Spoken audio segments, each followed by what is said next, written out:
Time had passed. Years had settled on Abraham's shoulders like layers of desert dust. The promise was still there, alive, burning quietly in his heart, but Sarah's womb remained silent. The sky was still full of stars, and the days felt ordinary. Have you ever waited for something God promised, and time began to feel like your enemy? When we reach Genesis 17, Abram is 99 years old. 99! Humanly speaking, life was nearing its conclusion, not its beginning. And it is precisely in that setting that God appears. I am God Almighty. Walk before me and be blameless. The first thing God does is not talk about the child. He does not review timelines. He reveals who He is. I am El Shaddai, the all-sufficient one, the God who is not limited by biological clocks, medical statistics, or human logic. Why does God reinforce His identity before fulfilling the promise? Because often the issue is not the promise, it is our perception of the one who made it. Abraham falls face down. He does not argue, he does not negotiate, he worships. When was the last time you bowed, not out of fear, but reverence? Then God does something decisive. He changes Abram to Abraham, from exalted father to father of multitude. God reshapes his identity before reshaping his circumstances. Notice the order: identity first, fulfillment later.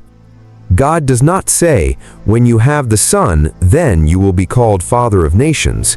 He says, you are. How often do we wait to see results before we believe? God works in reverse.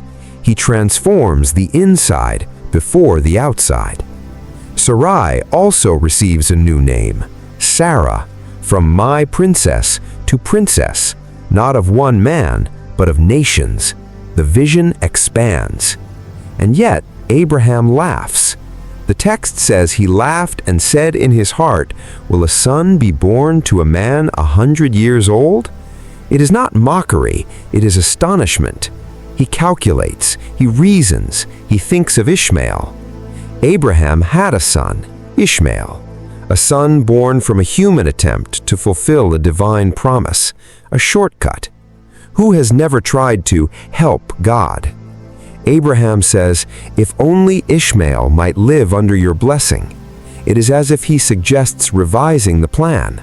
But God answers clearly, Sarah, your wife, will bear you a son. The covenant will not rest on human improvisation, but divine intervention. There is a profound difference between what is born from our effort and what is born from promise. The first carries our limitation. The second carries God's faithfulness. God establishes circumcision as a covenant sign, a physical mark of a spiritual reality.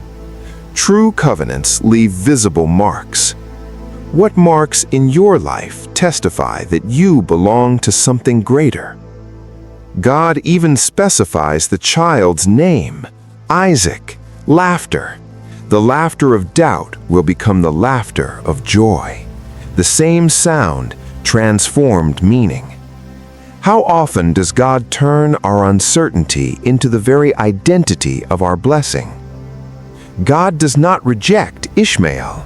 He promises to bless him and make him fruitful. Yet he makes it clear, my covenant I will establish with Isaac.